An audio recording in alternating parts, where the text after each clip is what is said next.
Cash, money, let's talk about it. So cash flow is something that I have secretly been interested in for a long time. For many reasons, but one of those reasons being that I started teaching women how to manage their energy and their time, and cash is just the same. It's the exact same thing. And this year specifically, behind the scenes, I have been helping women thrive beyond just at home, but also in their professional lives. And it's not always a comfortable journey by any means, but there are a lot of things that I've discovered over the years when it comes to cash flow. And I wanted to have a conversation about this in a solo podcast of what I have learned over the years when it comes to building a cash flow rich company, why it's important. Also, what has helped me over the years going from like 0 to multi-seven figures. So I want to first say, before I dive into this topic, that I have held, and probably still do, hold a lot of beliefs and stories that I am not a money expert. And I'm not a money expert. And I have found that a lot of money experts have not necessarily been the ones that have gotten me to where I am today. We need them. But what I will say is when you are hiring any expert or following anyone to support you in your journey, if something feels off, trust your gut. I'm not a huge fan of buying into get rich quick schemes or when people make things look really, really easy and pretending that there's no energy and effort that's needed. But when it came to cash flow, all that meant is at the end of the week, at the end of the month, there's extra. Because you have to have extra in order to make money, in order for your money to make money. So I'm going to go this whole journey from 0 to where I am now, okay? And what has supported me when it came to cultivating more, being cash flow, quote unquote, rich. So I'm going to talk about the mindset. I'm also going to talk about strategy. I'm going to talk about money professionals like accountants, bookkeepers, lawyers, and I'm also going to talk about the woo-woo, okay? So bear with me. But the reason why I wanted to specifically do this episode was because it's the one that I wish I listened to when I was on my journey and somebody took me serious when it came to being a woman in business and having a cash-rich business. When I say cash-rich, if you've been around for a while, you've also heard me say time-rich and probably emotional freedom or energy freedom.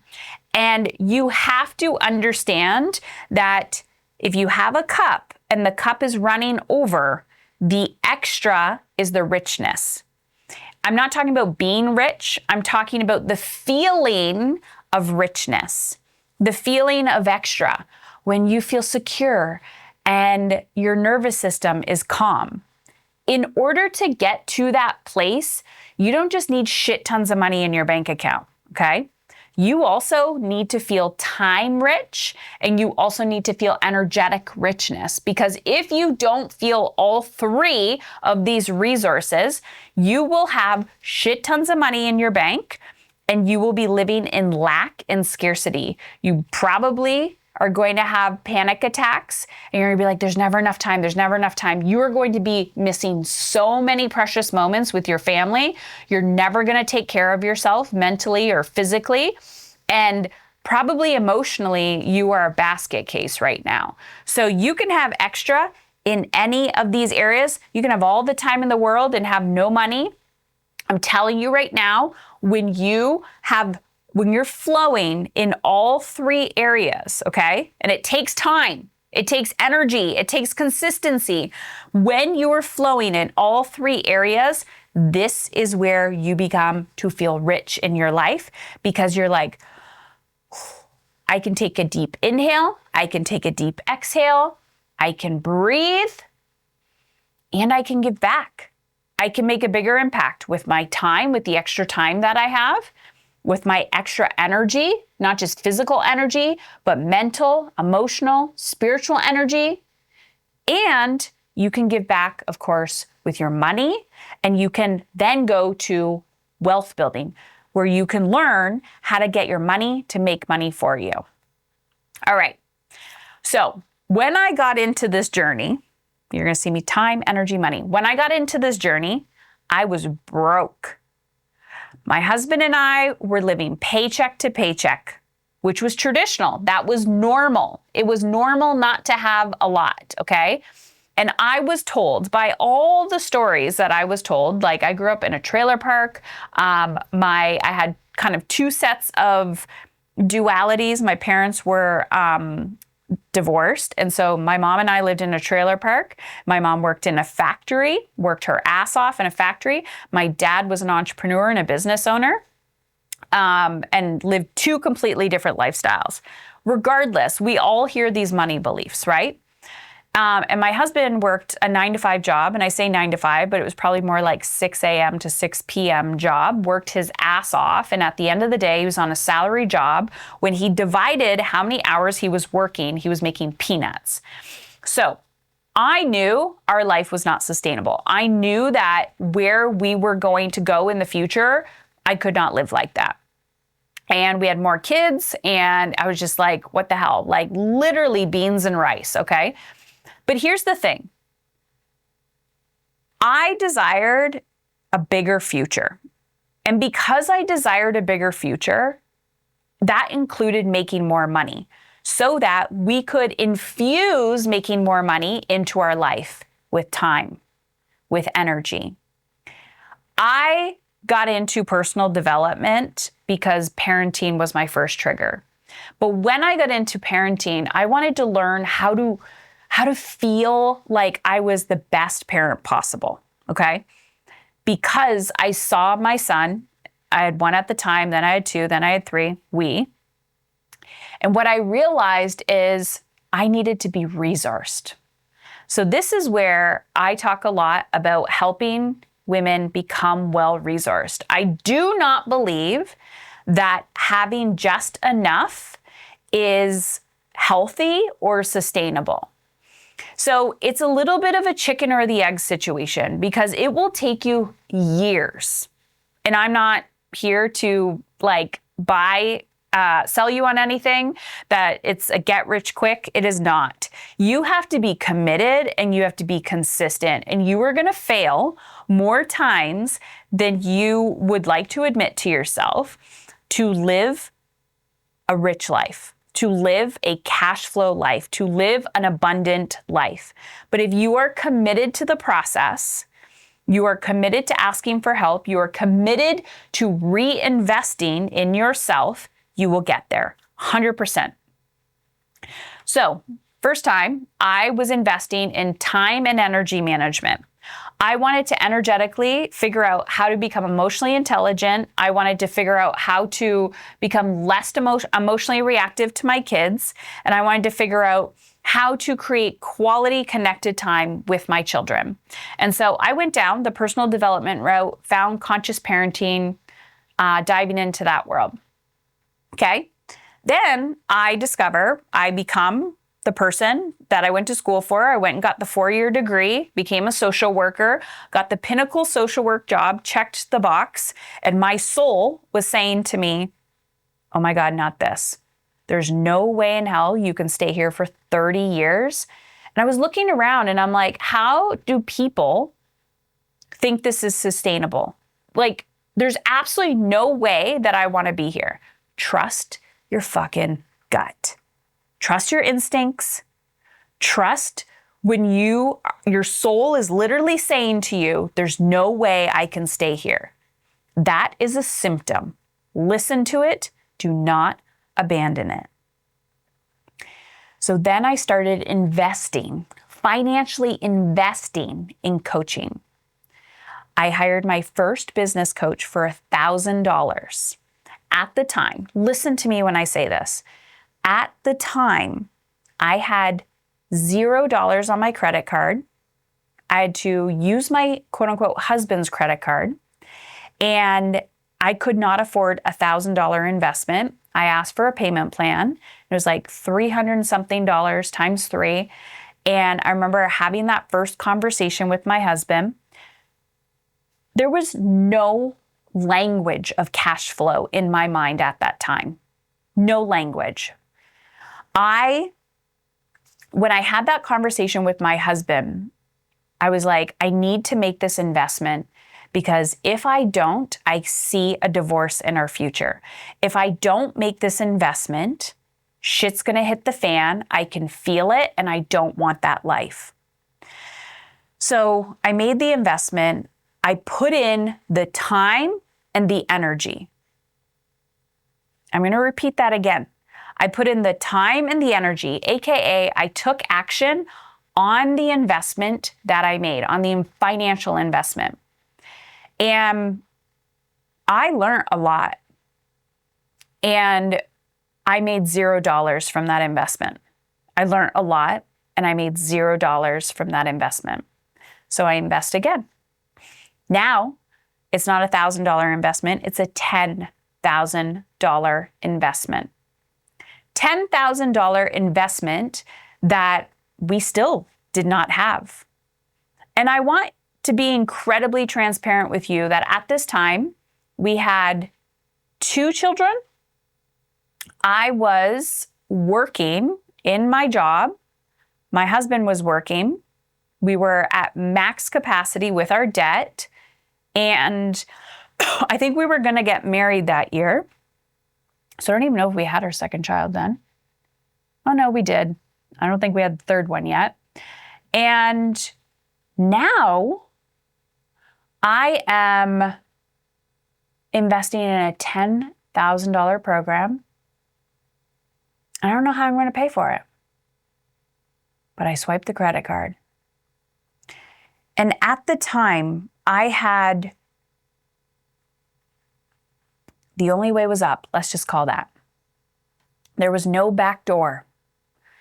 Failure was not an option. I was so incredibly miserable. I was so anxious. I just knew in my gut, not this, not this. I cannot live like this for 30 years. And like being in an industry for 30 years where I'm going to burn out, where I'm not making an impact, I have to figure this out. So I also want to say that that $10,000 investment that I made was with the same coach for the $1,000. The reason why, even though I made $0, was because she was that good. And I was seeing results, but I wasn't yet seeing financial results. So now I'm in a mastermind. I'm learning, I'm growing, I'm learning about marketing, I'm learning about sales, I'm learning about business. But I'm not even there to learn about business. I'm there because I want to make an impact. And I'm taking radical, emotionally uncomfortable action. And this is like 15 years ago. And I'm making money here and there. And I'm working my part-time job as a social worker. I'm picking up some extra shifts to pay off this credit card debt. And this is where I start to learn the game of looking at my money. So I remember along the journey, first of all, I started my business with a $20,000 personal credit card. Not a business credit card, a personal credit card. Remember at the beginning when I told you I'm not a money person, and I'm not a money expert, but I'm somebody who's like willing to win at any cost. So this is what I did. I'm just being honest. So I had a $20,000 personal credit card that was maxed, always maxed. And I used it to build my business. I didn't have a business loan. I didn't have anything. I would hire a virtual assistant, still have the same virtual assistant to this day. I would hire my coaches and I would do the work And it was like money would come in and money would go out. Money would come in and money would go out. I didn't understand what I now implement, which is profit first. And I'll talk about that in a little bit. And it would come in and out, in and out. So it was like cyclical, right? So it was like what came in, went out. I couldn't keep it.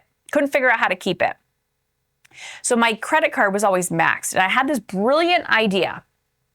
Heather, if you're always maxing out your credit card at $20,000 and you want to get it down, why don't you play a mind game with yourself and only allow $19,000 of credit on your credit card, and then $18,000, and then $17,000. So every time I would pay off my credit card or like pay a little bit down, I'd have a little bit more. I always figured it out. Okay, this is like the power of your subconscious mind. I always figured it out. So when I got my card down to $19,000, I called the credit card company, like an old lady like this. If you can't see, my hands are looking like a telephone. And I said, can you bring my credit card down from $20,000 to $19,000? So they're like, okay. So I don't think a money person would tell me to do that, but I needed to figure out how to play tricks with my brain. Okay. This is like, again, 15 years ago. So I got the card down from 20 to 19, and then I paid it off a little bit more. I eventually got it down to 18 and then 17. I got the card all the way down to $1,000. So the fact that they gave me $20,000 of credit and it was always maxed out, I thought, okay, I don't feel safe having credit. There's a belief in me that I just don't feel safe having extra cash flow. Remember this. I don't feel safe with extra.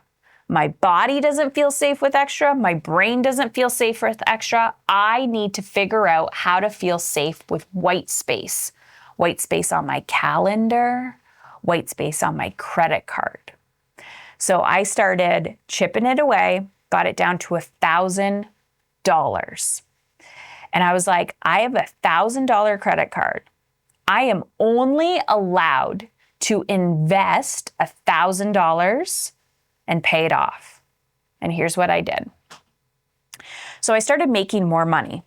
So I started keeping money. I started actually, again, I'm not a money person. So all the things that I'm telling you are brain hacks, not necessarily financial advice. I started putting extra on my credit card. So if my credit card, and this is like back in the day, so if my credit card was $1,000 and I had $4,000, I would pay it off.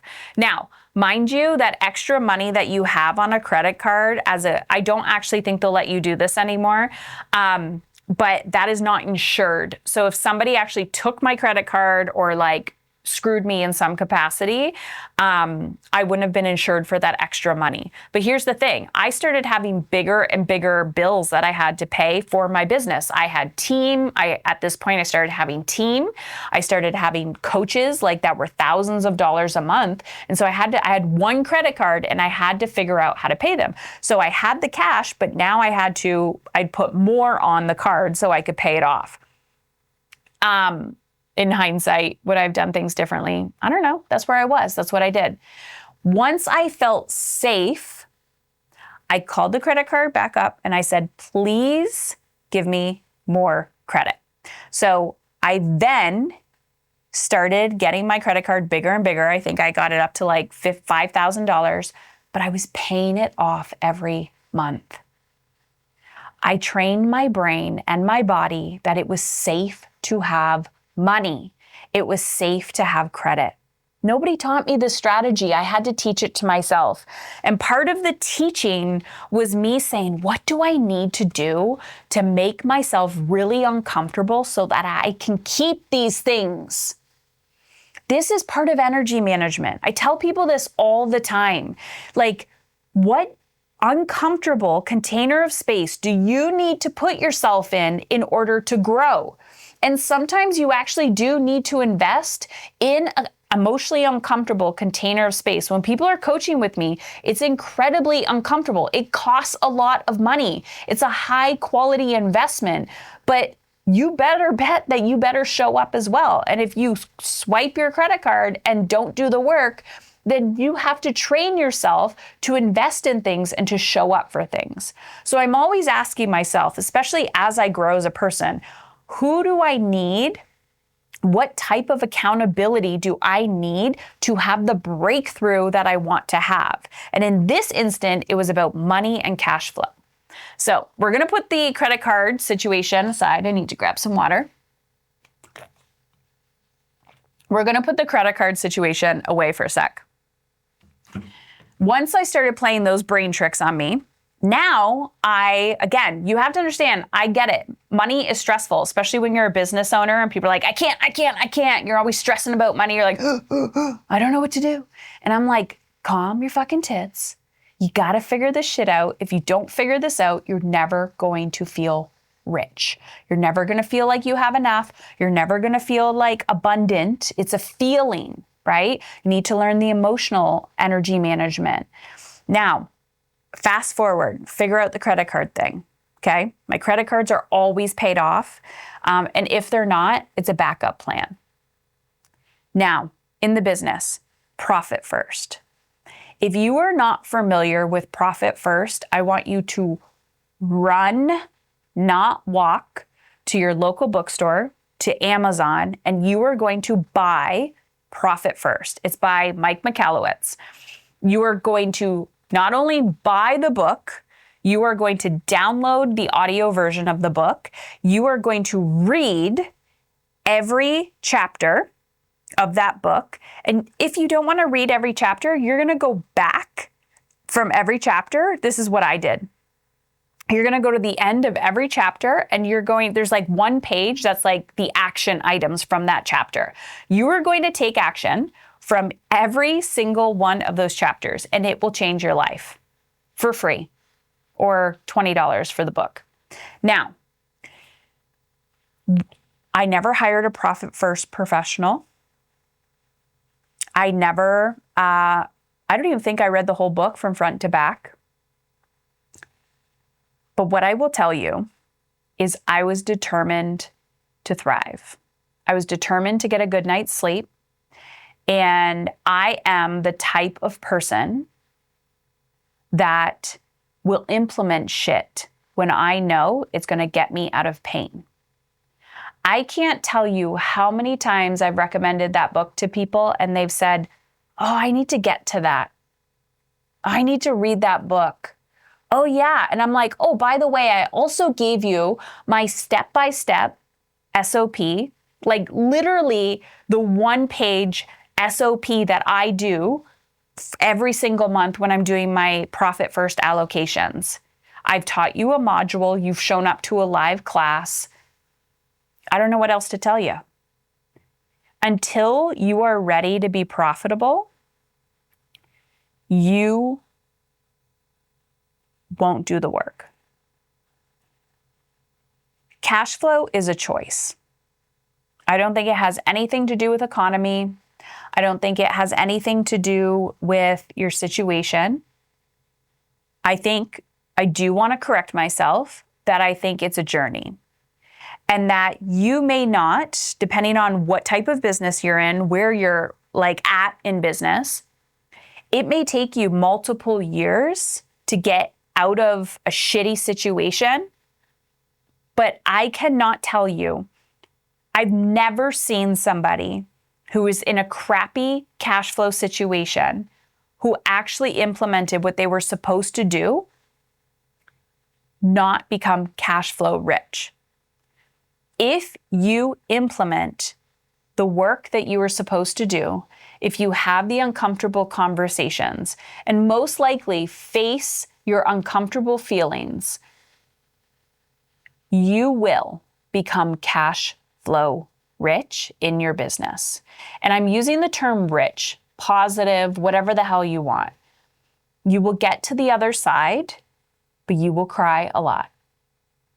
The first time my husband and I looked at our actual budget, And I'm going to get to profit first in a second, but I think this came before profit first. And I have this conversation a lot with clients too.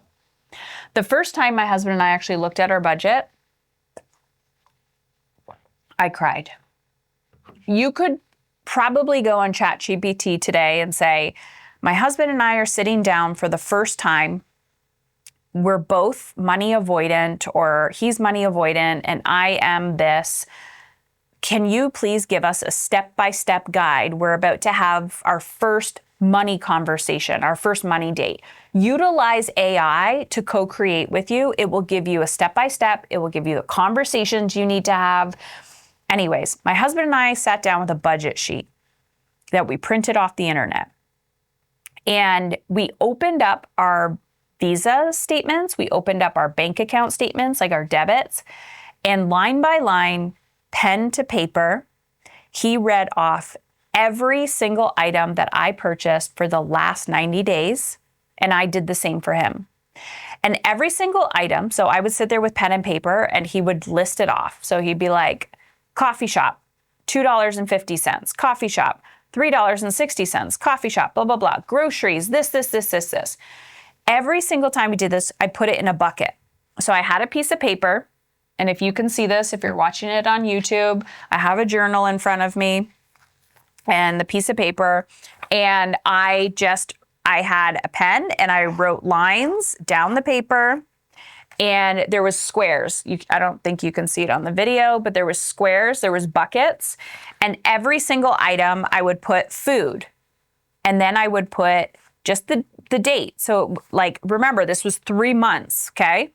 So I'd have food, I've had entertainment, I've had beauty, whatever it is. We would sit there line by line and I would put it, okay, $2.50, entertainment, blah, blah, blah, blah, blah, blah, for 3 months. And then I would take the bucket, so the food bucket, and I would add it all up. And then I divided it by 3. And that gave me the median of what we were paying on average for food. So if it was groceries, and I also cut up like groceries versus like takeout, because I wanted to know how much we were spending at the grocery store versus takeout. Okay. And so same process, rinse and repeat, write down every line item and then divide it by 3. And so because I got to a point where I was able to, I was getting distracted because I was looking at myself in the video because I'm recording this in a studio. So if you're watching this on Instagram, or not Instagram, you're watching this on YouTube, you're going to see me distracted. Anyways, so I got to a point where I was like, we got to look at it. If you want to get radically honest about managing certain areas of your life, it takes radical ownership. And you may be listening to this going, oh my God, I could never do that. And I completely understand. But what you resist will persist and grow bigger. And so we kept doing that. And we keep doing that to this day. We haven't done it in a while. But when we do, we get very, very clear on what does our budget need to look like. Now, the other tip I want to give you about that is add extra. So example, if you go to the grocery store, I don't remember what we budget on average for groceries, but it's a few $1,000s a month. If we got 3 teenage boys, that is so fucking expensive. But let's say it's a few $1,000s a month, okay? And you're like, it's not about cutting things out. It's not about restricting, going, okay, on average, we're spending $2,000 a month on food, like not restaurants, like grocery store food. If it's $2,000 a month, don't say we're going to live off $1,500 a month. Say it's $2,500 a month. Add extra.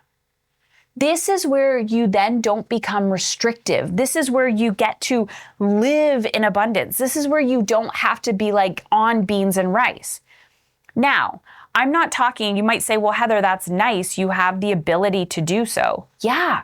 And I'm going to talk about the cash flow piece in a second.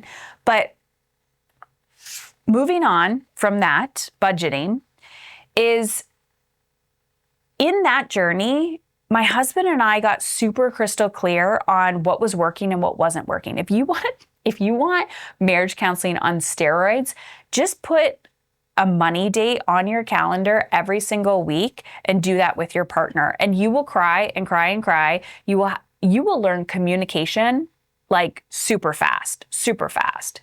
So credit card hack, budgeting hack, profit first. Profit first is all about, again, go buy the book, go listen to the book, but minimally, every industry can use this.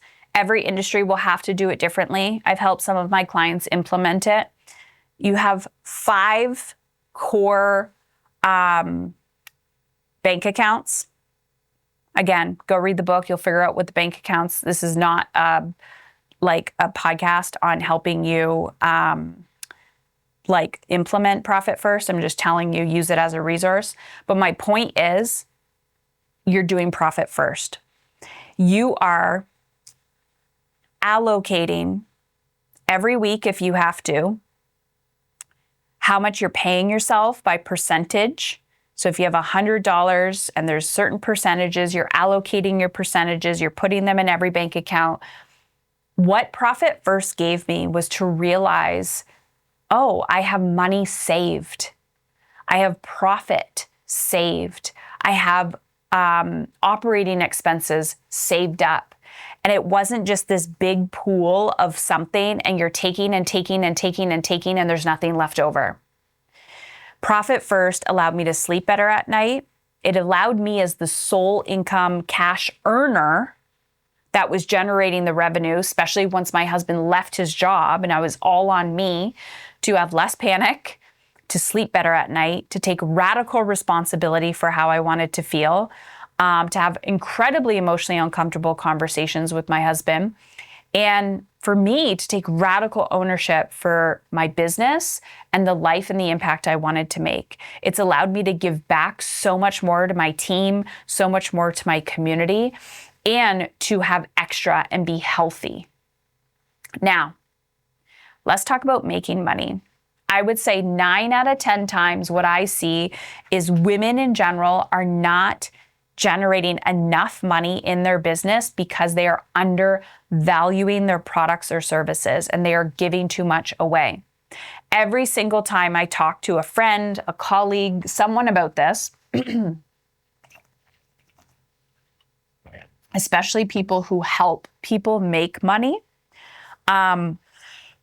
or people who talk about women and wealth, every single time I hear women have a hard time receiving.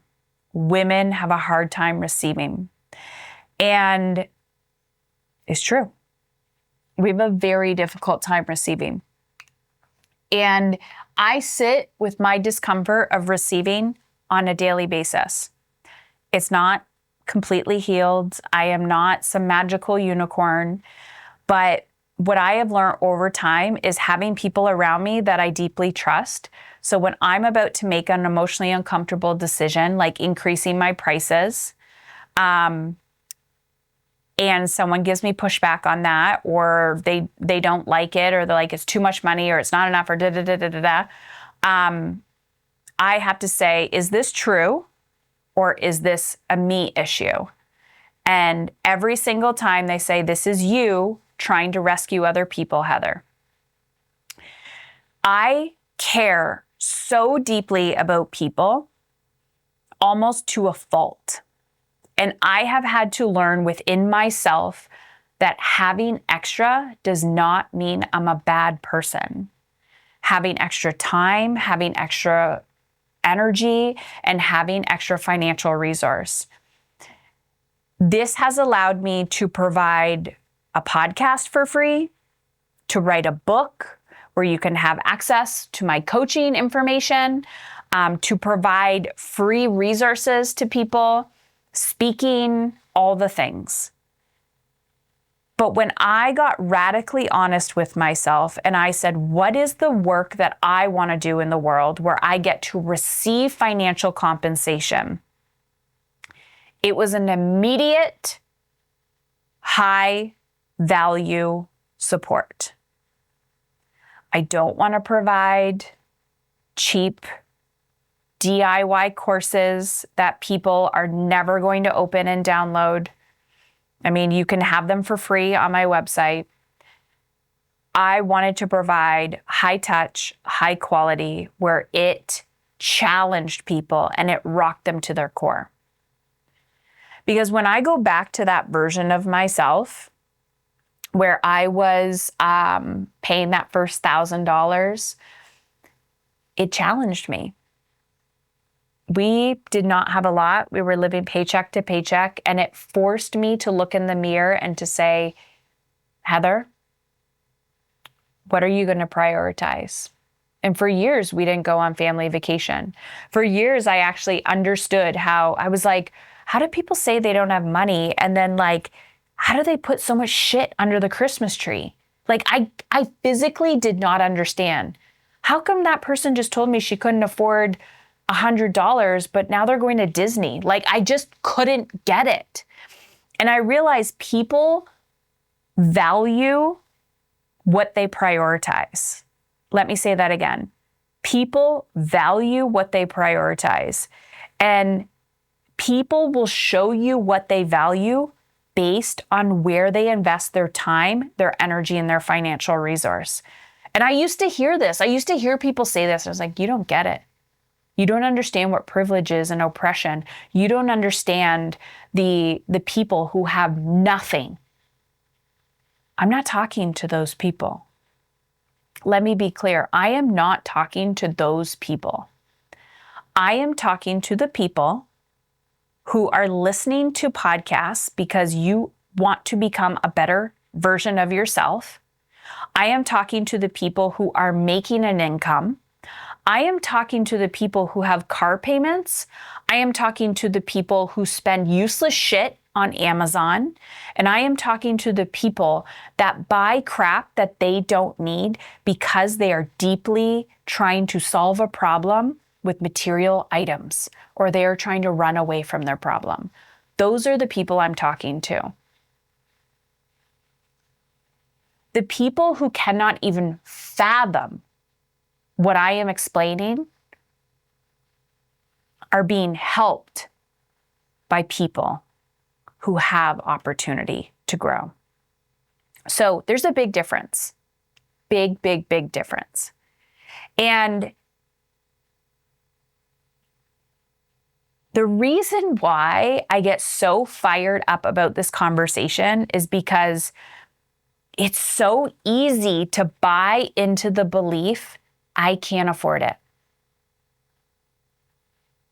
I can't afford it, but I want to. I can't afford it yet. It doesn't mean you actually need to afford it today. But let it be a goal. Let it be a vision and work towards it.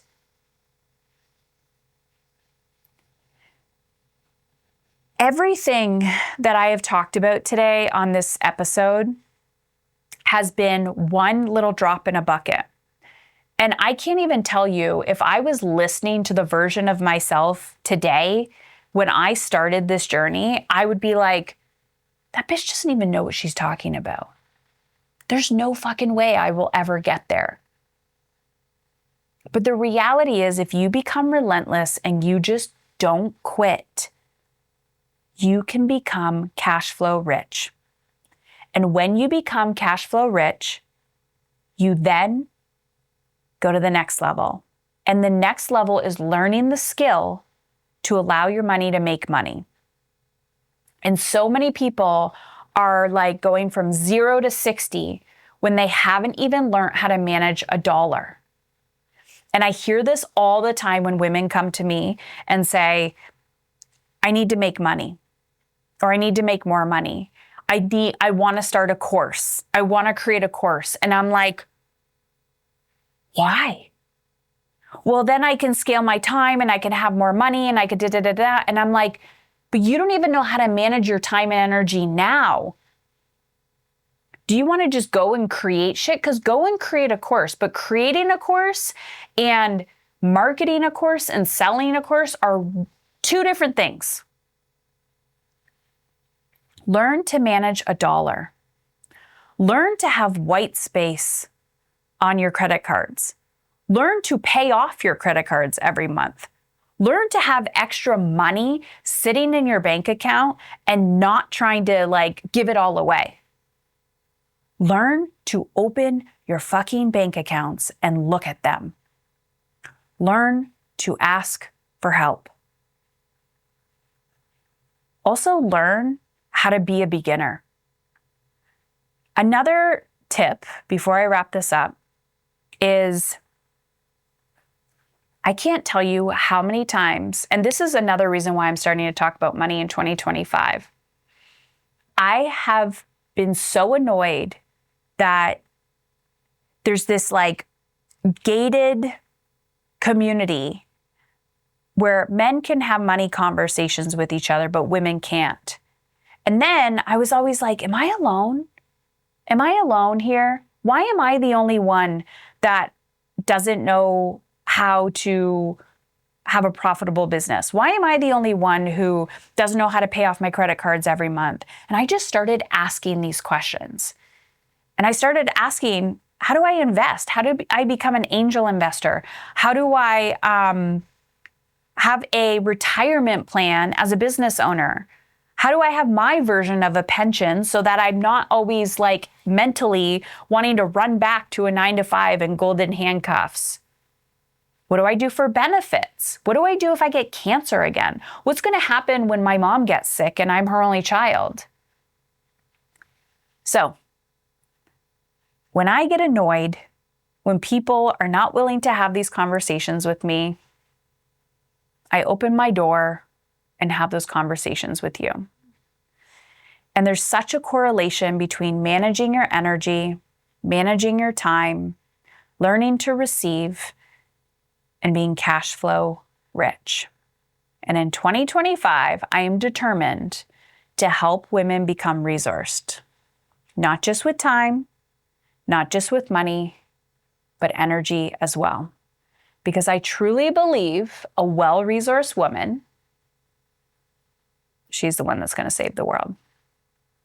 So if you like what you hear, I'm going to have a lot of things coming up this year, but if you want to have a one-on-one with me and you're like, Heather, I want to vomit and puke, but I need you to help me with this cash flow stuff or point me in the right direction, I want you to send me a private message on Instagram. Go find me at Heather Chauvin. My last name is, it's Heather, and last name is spelled CHAUVIN_. Send me a message and just let me know what episode you listened to, what questions you have. I'm a real human, and there's nothing more annoying than a woman who is drowning. She's begging for help. She feels lost. There is another way. You are not alone, and I am determined to thrive so that I can help you feel alive. Thank you.